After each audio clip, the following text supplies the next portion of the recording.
Good morning.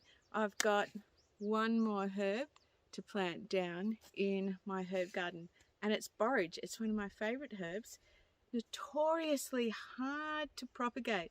So after the fires, we're still getting our seedlings down there, and I've got a bed perfect ready for them.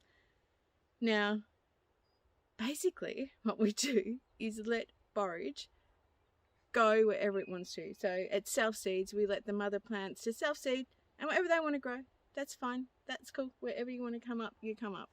So when you start transplanting them, they have a lot of transplant shock, really bad, and they're really super hard to grow from seed. I know, even though they seed everywhere, like if you want them to grow in like the one spot, they're incredibly hard to grow. So up here in the top garden, I've got quite a lot that are growing on the pathways and in other beds, and I'll show you them. So that's over here. You can see they look like weeds in the ground. Some have come up in the onion bed. So that's these guys here. They look really spiky, but they're actually not. So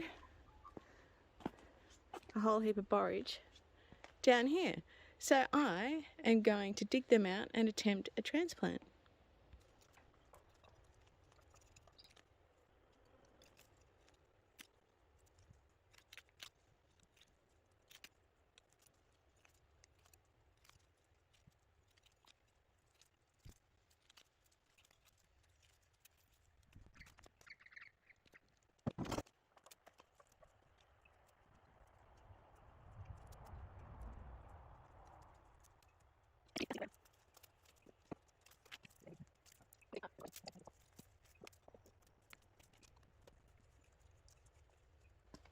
So the smaller the seedling, the better.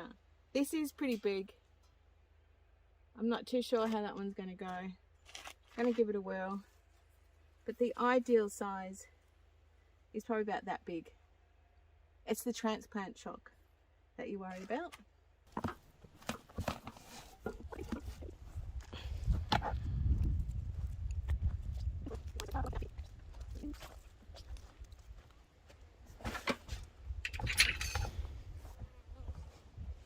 Oh, I should get chilli. Let's go, chilli. Let's go. No chasing guinea pigs in here. Good girl. Come on.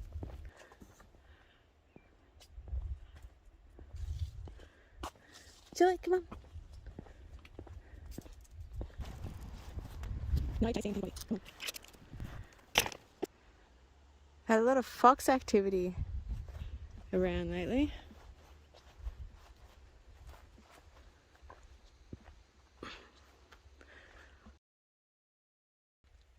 Just with transplant shock, you want to get rid of a lot of really big leaves, because the transplant shock is that, of course, you don't get all the roots, and these roots have got to feed all of these leaves. So we just want to get rid of leaves so it can concentrate on growing more root.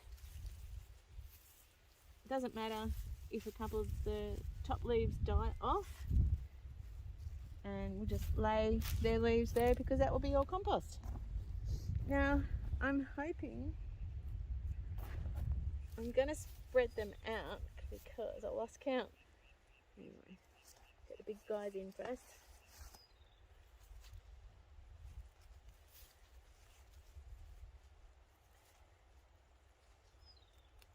By myself at the moment. Greg and Jamar are off in Queensland at the moment, visiting Greg's rallies, and I stayed back because I've got a little bit of a bung leg and I had to get a major grant application form in. So we're trying to get funding for upscaling into machinery for my lab.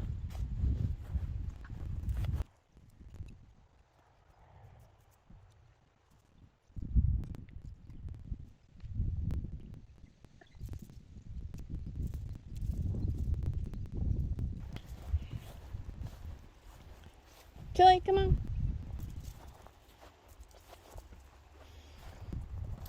This soil is just gorgeous. I had the summer green manure on it. Look at the soil. So I'm taking it back to like quite the hard ground, so I can plant right in there. And I can feel that the soil's quite firm and it's so moist under there, full of life. Look at that, full of life. It's nice and moist. We haven't had a lot of rain, but the ground under here is amazing. There's regenerative farming. That's what it's all about.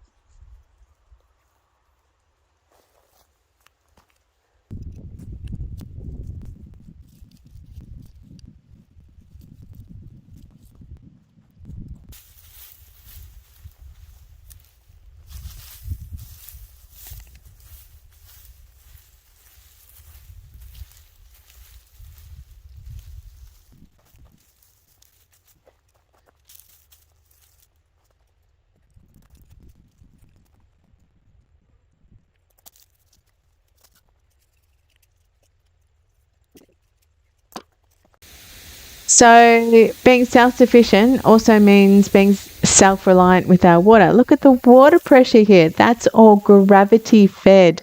No pumps. We've got a solar ball that we do have. It pumps up with solar power and goes to a header tank and comes down with great pressure. With 20 years of experience in self-sufficiency here in Australia, please subscribe and give us a motivation to keep posting. Thank you.